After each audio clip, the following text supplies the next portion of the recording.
Guys, it's been 1 week since I switched from the 13-inch M4 iPad Pro to the smaller 11-inch M5.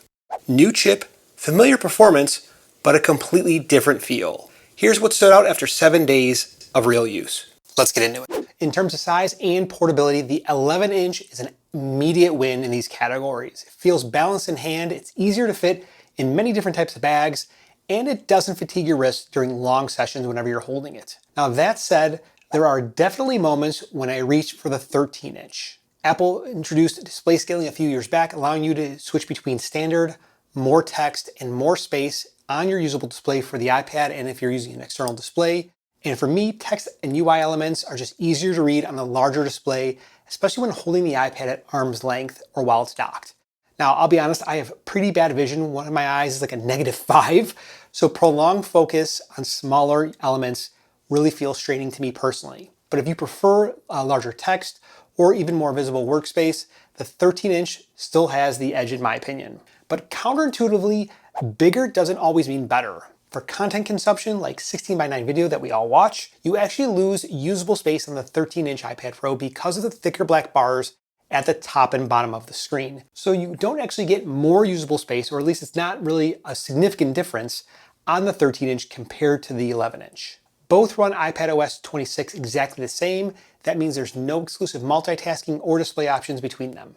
Next up is the Magic Keyboard. For me, typing feels more accurate and more natural on the 13-inch iPad Pro, and that's thanks to wider key spacing, the actual distance between the keys themselves, a larger trackpad, and larger palm rest where you're going to rest your wrist while you're typing. On the 11-inch, my accuracy drops slightly because the secondary keys along the number row on the right-hand side are smaller and feel more compressed. Don't get me wrong, it is still great, but if you type a lot, the 13-inch just feels a lot closer to a laptop that we're all accustomed to.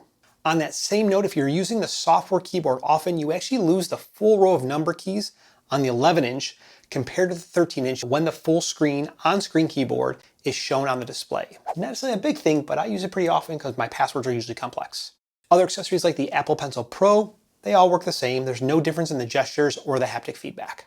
Now here's something I didn't realize until I actually got the 11-inch iPad Pro, that the dock capacity between the actual two different models are going to be different. You can get 25 apps in the 11-inch dock and up to 30 apps 13-inch dock, including pinned apps, apps that open via continuity, or folder shortcuts. It's a small detail, but if you use your dock as a quick launch bar for multitasking, this is really going to matter to you. Now both models have quad speakers. There are 2 on the top, 2 on the bottom, and they sound great whether you're holding the iPad in portrait or landscape mode. But the 13-inch though, it has a noticeably wider soundstage and it gets louder before any distortion. When holding the iPad in hand, the 11-inch sounds fantastic because it's naturally something that we hold just a little bit closer to us because it's more of a personal device. But since most people use the 13-inch in a stand or in a case, you'll appreciate that added volume and depth that comes from it. Now in my impressions video, which I'll link above here in the cards, I commented that I was getting around 6 to 8 hours with my 13-inch iPad Pro, and right now I'm getting around that with the new device, but it seems that's because there's indexing going on in the OS for this first few days, so battery drain feels just about the same. There's really not any difference at this point. There's definitely more to follow in my next video, so make sure you get subscribed if you want to see that. If you're like me and you like to multitask with more than 3 windows, in this area, the 13-inch iPad Pro just completely dominates. It also feels like there's more usable space when you're in quad window mode. So there's an app in each one of the 4 windows. Here, because that information that's in the window is more glanceable and it's easier to read because it's going to be a larger screen, it does not feel as cramped. The 11-inch though, it shines for quick or unplanned tasks, jotting notes, controlling cameras, or even checking email on the go. I like to think of it that my 13-inch is my workstation and my 11-inch is my grab and go tablet. Display-wise, nothing has really changed, and that is actually a good thing. Apple's OLED panel already nailed the brightness, contrast, screen color, and accuracy on the M4, and the M5, it looks exactly the same. There's no new panel tech here, but that consistency means that you're getting the same great screen whether you go with the 11-inch or the 13-inch. And I don't regret skipping the Nano texture finish despite having it on my 14-inch MacBook Pro. Nowadays, I rarely work near bright windows, and the regular glass looks super sharp. In fact, I might actually even go glossy on the next MacBook that I get. But if you constantly deal with reflections or overhead lighting, the Nano texture can certainly help with that. But for most people, it's just going to result in a softer image. Now, if you've been debating whether or not to get Cellular, think of this as your sign to get it. Now, it's not because Cellular is faster this time around, but it's because it is simply more seamless Having a dedicated connection on your iPad means no tethering, no hotspot delays, and there's no draining of your iPhone's battery, which is probably one of the most important things. If you travel or work off Wi-Fi very often, in my opinion, I think Cellular easily pays for itself in terms of convenience, because convenience is worth a lot more than $15 a month. Now, the front and rear cameras are identical across both models. They're good enough for FaceTime, quick photos, or scanning documents, or if you find yourself being an iPad photographer, if that's you, hey, no shame, all right? But if you've used the iPhone 17, you're gonna notice how soft they feel, especially in comparison to the brand new front-facing camera on the iPhone 17, which debatably is one of the key reasons why the iPad is such a great device, because the display, and it feels like it's a missed opportunity from Apple that they didn't bring that here to the iPad. Now, these aren't content creation cameras, they're just simply functional. But it is a good thing that iPadOS allows for using an external camera via USB-C.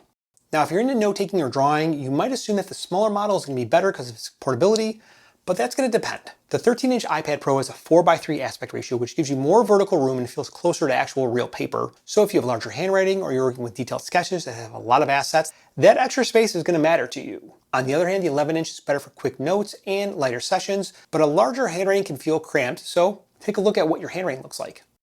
So after 48 hours, here is where I've landed. The 11-inch feels like an iPad again for me. It's light, it's simple, it's personal, I love it. The 13-inch still feels like a computer, which I don't mind. For me, I expected to miss the bigger screen more than I do, but the 11-inch, it just feels right and it's easier to live with at this point. Neither is wrong, it just depends on how you use it. Now, if you want to get more from your iPad, make sure you're subscribed so you don't want to miss out on what's coming, because I have more content to make you more effective and more efficient with your iPad.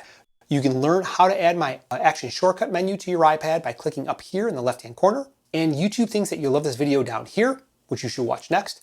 My name is Mike, and guys, I'm out of here.